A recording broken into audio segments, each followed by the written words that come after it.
Hello students, मैं उत्सव कुमार आप सभी स्टूडेंट्स का आपके अपने यूट्यूब चैनल एनी टाइम पढ़ाई मंत्रा में आपका स्वागत करता हूं।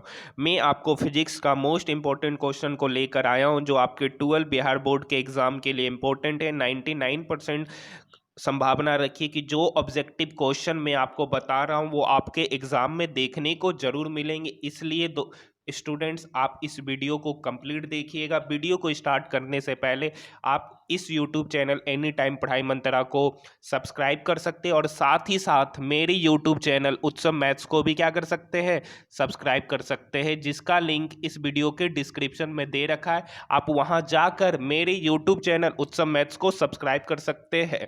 आइए दोस्तों, आज की क्लास को हम क्या करते हैं, स्टार्ट करते हैं, जिसमें हमारा जो टॉपिक है कम्युनिकेशन सिस्टम। इसमें हम इसके ऑब्जेक्टिव क्वेश्चन को क्या करेंगे, आज देखेंगे। तो हमारा जो पहला क्वेश्चन है, पृथ्वी के किसी स्थान पर एक टीवी प्रेषण टावर की ऊंचाई 245 मीटर है, जिसकी जितनी अधिकतम दूरी तक इस टावर का प्रसारण पहुंचेगा वह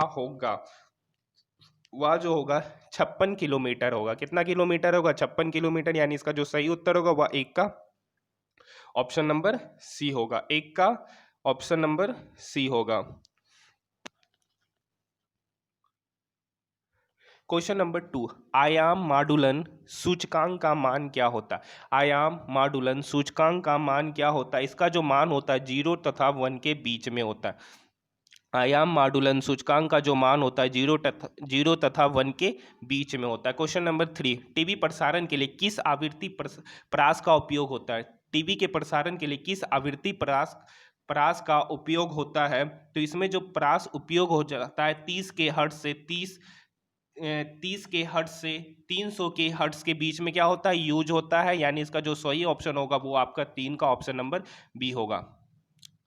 एंटीना होता है। एंटीना क्या होता है, एंटीना जो होता है अनुनादी आवृत्ति पर प्रतिरोध होता है, अनुनादी आवृत्ति के ऊपर प्रतिरोधक होता है। यानी इसका जो सही उत्तर होगा वो ऑप्शन नंबर सी और ऑप्शन नंबर डी दोनों होगा। एंटीना जो होता है अनुनादी आवृत्ति पर प्रतिरोध होता है तथा उसके ऊपर प्रतिरोधक होता है। ठीक है, यानी इसका जो सही उत्तर होगा सी और डी दोनों होगा। क्वेश्चन नंबर 5, स्काई वेव संचार आधारित होता है। स्काई वेव संचार आधारित होता है, किस पर आधारित होता है, आयन मंडल द्वारा परावर्तन पर क्या होता है, स्काई वेव संचार आधारित होता है। यानी इसका जो सही उत्तर होगा वो आपका 5 का ऑप्शन नंबर ए होगा। आयन मंडल क्या है। क्वेश्चन नंबर 6, आयन मंडल क्या है। पृथ्वी के वायुमंडल का वह भाग जहां सूर्य तीव्र विकिरण के कारण गैसों को आयनीकरण करता है वही क्या है, आयन मंडल है। यानी 6 का उत्तर क्या होगा, पृथ्वी के वायुमंडल। डाउट नट, अगर स्टूडेंट्स कोई भी क्वेश्चन में फंस गए हो तो क्वेश्चन को क्रॉप करो, मात्र 5 सेकंड में सॉल्यूशन मिलेगा। चाहे वो क्वेश्चन सीबीएसई बोर्ड का हो, बिहार बोर्ड का हो, क्लास 6 से 12, नीट आई जेई मेंस एंड एडवांस का क्वेश्चन हो, फिजिक्स का क्वेश्चन हो, केमिस्ट्री का क्वेश्चन हो, मैथ का, बायोलॉजी का, कोई का भी क्वेश्चन अगर नहीं बन रहा है तो क्वेश्चन को क्रॉप करो, मात्र 5 सेकंड में सॉल्यूशन मिलेगा। क्लास 9 से 12 हिंदी इंग्लिश दोनों मीडियम में डेली लाइव क्लास चल रहा है डाउटनट पर। डेली 3 करोड़ छात्र डाउटनट से तैयारी कर रहे हैं, तो आज ही डाउनलोड कीजिए डाउटनट ऐप, लिंक डिस्क्रिप्शन में दिया गया है। मंडल का वह भाग जहां सूर्य तीव्र विकिरण के कारण गैसों का क्या करता है, आयनीकरण करता है, वही क्या है, आयन मंडल है। क्वेश्चन नंबर 7, मॉडुलन को सही चुनाव, मॉडुलन का सही जोड़ा सुने। आयाम मॉडुलन का संकेत है यानी कौ का 1। आवृत्ति मॉडुलन जो होता है आवृत्ति मॉडुलक संकेतक है यानी 3। कला मॉडुलन जो होगा आरंभिक कला मॉडुलन मॉडुलक संकेत यानी 2। पल्स मॉडुलन जो होगा पल्स स्थिति मॉडुलन संकेत यानी 4। यानी 7 का, जैसा कि मैच द फॉलोइंग दिखाया गया है स्क्रीन पर। क्वेश्चन नंबर 8 क्या कर रहा है, मॉडुलन के विपरीत प्रक्रिया को क्या कहते हैं। मॉडुलन के विपरीत प्रक्रिया को वी मॉडुलन कहते हैं। मॉडुलन के विपरीत प्रक्रिया को वी मॉडुलन कहते हैं। यानी इसका जो सही उत्तर होगा वो आपका ऑप्शन नंबर ए होगा। क्वेश्चन नंबर 9, जो युक्त मॉडुलन तथा वी मॉडुलन दोनों का कार्य करता है क्या कहलाता है। जो युक्त मॉडुलन तथा वी मॉडुलन दोनों का कार्य करता है वो क्या कहलाता है, उसे मॉडम कहते हैं। जो युक्त मॉडुलन तथा वी मॉडुलन दोनों का कार्य करता है उसे मॉडेम कहते हैं। आयाम मॉडुलन का दोष नहीं है। आयाम मॉडुलन का ऑप्शन दे रखा है, इनमें से कौन आयाम मॉडुलन का दोष नहीं है। तो निर्गत सिग्नल चैनल की अधिक चौड़ाई जो आयाम मॉडुलन का दोष नहीं है। निर्गत सिग्नल की अधिक चौड़ाई आयाम मॉडुलन का दोष नहीं है, यानी 10 का ऑप्शन नंबर डी होगा। क्वेश्चन नंबर 11, विरूपण विहीन मॉड्यूलित का सर्वाधिक प्रतिशत क्या होता है? इसका जो सर्वाधिक प्रतिशत होता है वो 50% होता है। विरुन विहीन मॉडुलुत का जो सर्वाधिक प्रतिशत होता है वो 50% होता है, यानी 11 का जो सही ऑप्शन होगा वो आपका ऑप्शन नंबर डी होगा। रेडियो का तरंग का वेग होता है, रेडियो का तरंग का वेग क्या होता है? रेडियो का तरंग का वेग जो होता है 3 × 10⁸ मीटर पर सेकेंड होता है, 3 × 10⁸ मीटर पर सेकेंड होता है, यानी इसका जो सही उत्तर होगा ऑप्शन नंबर बी होगा। क्वेश्चन नंबर 13, आयन मंडल में उपस्थित आयन है केवल, आयन मंडल में उपस्थित आयन होता है वो केवल कैसा आयन होता है? वो धनायन होता है। वो कैसा आयन होता है? धनायन, मतलब पॉजिटिव चार्ज होता है, यानी 13 का option number A. Question number 14, भू स्थिर उपग्रह की पृथ्वी तल से ऊंचाई होती है, भू स्थिर उपग्रह की पृथ्वी तल से कितनी ऊंचाई पर वो होता है? तो पृथ्वी तल से 35,930 किलोमीटर की क्या होता है? ऊंचाई पर होता है। भू स्थिर उपग्रह की जो पृथ्वी तल से जो ऊंचाई होती है 35,930 किलोमीटर की वो ऊंचाई पर होता है, यानी इसका जो सही उत्तर होगा वो आपका ऑप्शन नंबर बी होगा। क्वेश्चन नंबर 15, वेसी युक्ति जिसकी सहायता से ध्वनि के साथ साथ चित्रों एवं दृश्यों को रेडियो तरंगों द्वारा दूर स्थित स्थानों पर प्रेषित कर दूरस्थ स्थानों पर पुनः अभिकरण किया जाता है, उसे क्या कहते हैं? उसे टेलीविजन कहते हैं। उसे क्या कहते हैं? टेलीविजन कहते हैं। ऑप्शन नंबर डी इसका सही उत्तर होगा।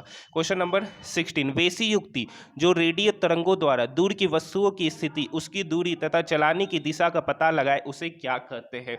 उसे रडार कहते हैं। रडार एक ऐसा युक्ति होता है जो रेडियो तरंग द्वारा दूर की वस्तु की स्थिति, उसकी दूरी तथा चलाने की दिशा को क्या करता है? पता लगाया जाता है, यानी इसका सही उत्तर ऑप्शन नंबर बी।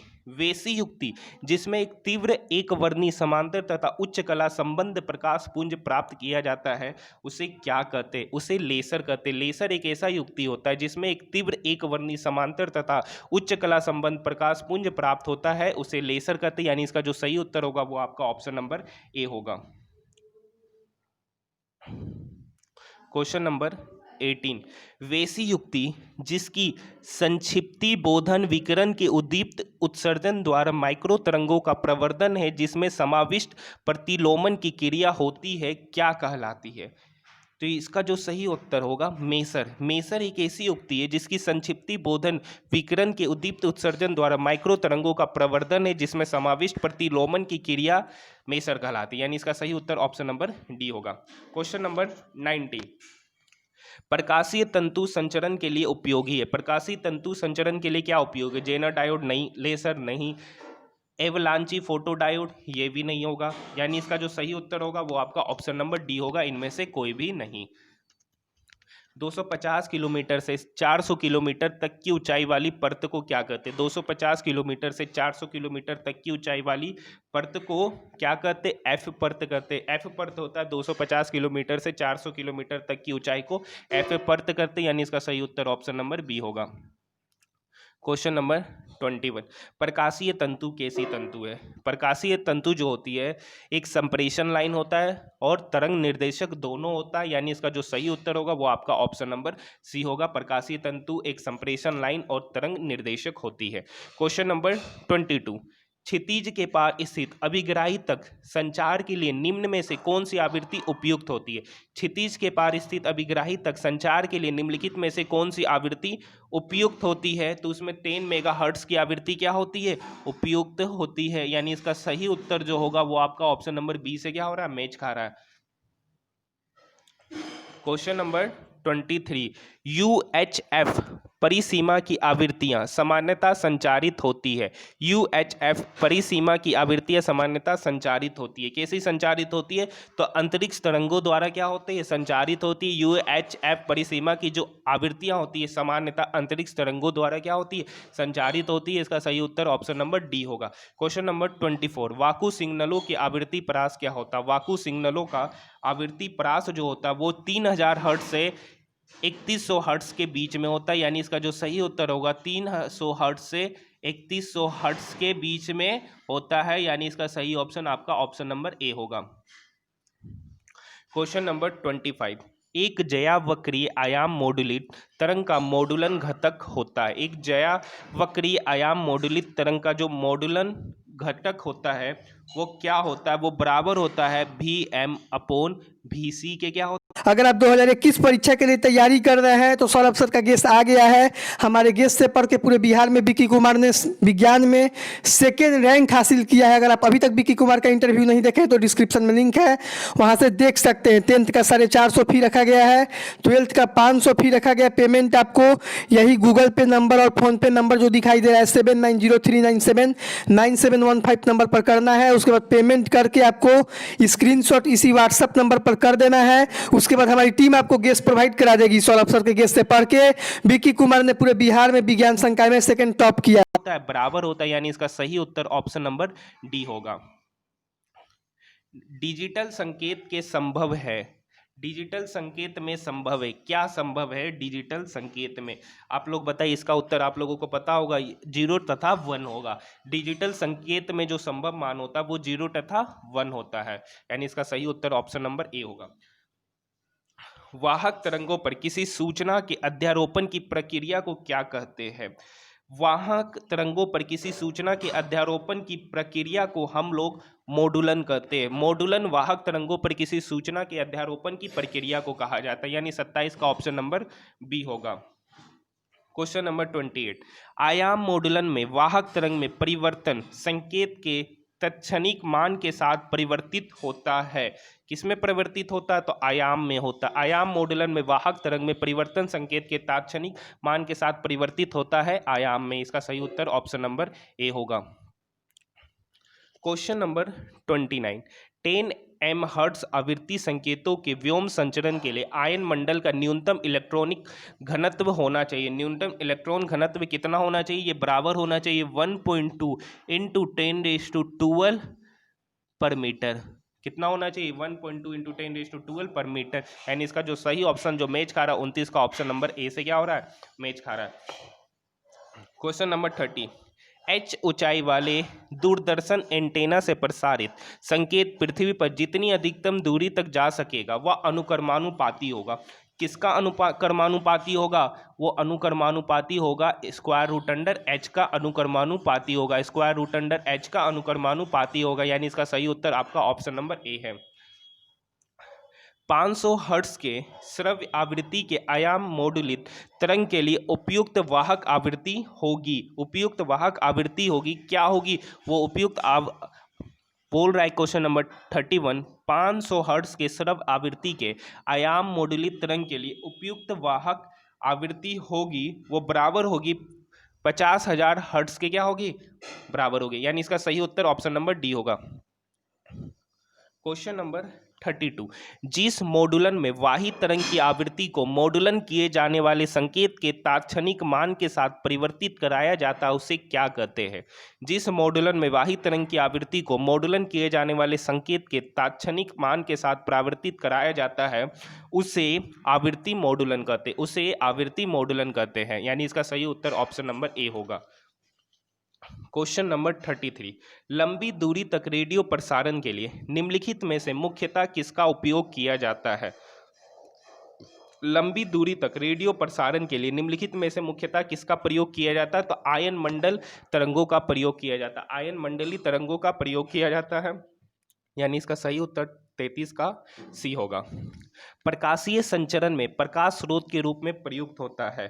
प्रकाशीय संचरण में प्रकाश स्रोत के रूप में लेसर डायोड प्रयोग होता है। प्रकाशीय संचरण में प्रकाश स्रोत के रूप में लेसर डायोड का हम लोग प्रयोग करते हैं, यानी इसका जो सही ऑप्शन होगा वो आपका ऑप्शन नंबर बी होगा। आइए दोस्तों, हमारा नेक्स्ट क्वेश्चन है 35 नंबर। प्रकाशीय संचार में प्रयुक्त तंतुओं की क्रोड का अपवर्तनांक उसे घेरने वाली वृत्त के पदार्थ के अपवर्तनांक से क्या होती है? प्रकाशीय संचार में प्रयुक्त तंतुओं की जो क्रोड का जो अपवर्तनांक होता है उसे घेरने वाली वृत्त के पदार्थ के अपवर्तनांक से अधिक होता है, यानी इसका जो सही उत्तर होगा वो आपका ऑप्शन नंबर ए होगा। हेलो स्टूडेंट, जो स्टूडेंट्स मेरे यूट्यूब चैनल उत्सव मैथ्स को सब्सक्राइब नहीं किए हैं वो उसका लिंक इस वीडियो के डिस्क्रिप्शन में दे रखा है, आप वहां जाकर मेरे यूट्यूब चैनल उत्सव मैथ्स को सब्सक्राइब कर सकते हैं। आइए दोस्तों नेक्स्ट क्वेश्चन देखते हैं। क्वेश्चन नंबर 36, आयन मंडल के लिए क्रांतिक आवृत्ति होती है। आयन मंडल के लिए क्रांतिक आवृत्ति कितनी होती है? बताइए, इस क्वेश्चन का सॉल्यूशन आप लोग दीजिए, कमेंट कीजिए इसका आंसर क्या होगा। तो आयन मंडल के लिए क्रांतिक आवृत्ति जो होती है वो 9n² मैक्स के क्या होती है, बराबर होती है, यानी इसका जो सही उत्तर होगा वो आपका ऑप्शन नंबर बी होगा। क्वेश्चन नंबर 37, दृश्यों के प्रसारण के लिए वीडियो सिग्नलों की जो बैंड की जो चौड़ाई होती है वो क्या होती है। दृश्यों के प्रसारण के लिए वीडियो सिग्नलों के बैंड की जो चौड़ाई होती है वो 4.2 मेगाहर्ट्ज के क्या होती है, बराबर होती है, यानी इसका जो सही ऑप्शन होगा वो आपका ऑप्शन नंबर सी होगा। क्वेश्चन नंबर 38, समाक्ष केबल का अभिलक्षणिक प्रतिबाधा लगभग होता है। समाक्ष केबल का अभिलक्षणिक प्रतिबाधा लगभग कितना होता है, ये होता है 270 ओम के क्या होता है, बराबर होता है, यानी इसका जो सही उत्तर होगा वो आपका 38 का ऑप्शन नंबर सी होगा। क्वेश्चन नंबर 39, नियम आयाम का रेडियो तरंग निम्न में से किससे उत्पादित होता है। नियम आयाम का रेडियो तरंग निम्न में से किससे उत्पादित होता है, तो ये दोलित तरह से क्या होता है, उत्पादित होता है। नियम आयाम का जो रेडियो तरंग होता है वो दोलित तरह से क्या होता है, उत्पादित होता है, यानी इसका सही उत्तर ऑप्शन नंबर डी होगा। क्वेश्चन नंबर 40, प्रकाशिक तंतु का सिद्धांत है। प्रकाशिक तंतु का जो सिद्धांत होता है वो टोटल इंटरनल रिफ्लेक्शन के कारण होता है, यानी पूर्ण आंतरिक परावर्तन के कारण होता है, यानी 40 का ऑप्शन नंबर सी होगा। क्वेश्चन नंबर 41, 20 मेगाहर्ट्ज से अधिक आवृत्तियों का संचार उपयोग होता है। 20 मेगाहर्ट्ज से अधिक आवृत्तियों का संचार उपयोग होता है। कहाँ पर इसका उपयोग होता है, तो इसका उपयोग उपग्रह में होता है। कहाँ होता है, 20 मेगाहर्ट्ज से अधिक आवृत्तियों का संचार का जो उपयोग होता है वो उपग्रह में होता है, यानी इसका सही उत्तर ऑप्शन नंबर बी होगा। क्वेश्चन नंबर 42, संगीत के प्रेषण के लिए वाद्य यंत्रों द्वारा उच्च आवृत्तियों के स्वर उत्पन्न करने के लिए बैंड की जो चौड़ाई होती है वो क्या होती है। इसके बैंड की जो चौड़ाई होती है वो 20 किलो हर्ट्ज के बराबर होती है, यानी 42 का ऑप्शन नंबर बी होगा। क्वेश्चन नंबर 43, आयन मंडल का व्यापार रेडियो तरंगों के लिए होता है। आयन मंडल का व्यापार रेडियो तरंगों के लिए होता है। कहाँ होता है, विरल माध्यम में होता है। आयन मंडल का जो व्यापार होता है रेडियो तरंगों के लिए होता है, जो कि विरल माध्यम में होता है, यानी इसका सही उत्तर 43 का ऑप्शन नंबर ए होगा। वैसी अवस्था जिसके अंतर्गत किसी विशाल एवं जटिल नेटवर्क से संयोजित दो या अधिक कंप्यूटरों के बीच हर प्रकार की सूचना का आदान प्रदान एवं संचार होता है, उसे क्या कहते हैं, उसे इंटरनेट कहते हैं। इंटरनेट एक ऐसी अवस्था है जिसके अंतर्गत किसी विशाल एवं जटिल नेटवर्क से संयोजित दो या अधिक कंप्यूटरों के बीच हर प्रकार की सूचना का क्या होता है, आदान प्रदान या संचार होता है, उसे इंटरनेट कहते हैं, यानी इसका जो सही उत्तर होगा वो आपका ऑप्शन नंबर बी होगा। क्वेश्चन नंबर 45, इलेक्ट्रॉनिक साधनों का उपयोग करके इंटरनेट के उपयोग द्वारा व्यापार को प्रोन्नत करना ही क्या कहलाता है।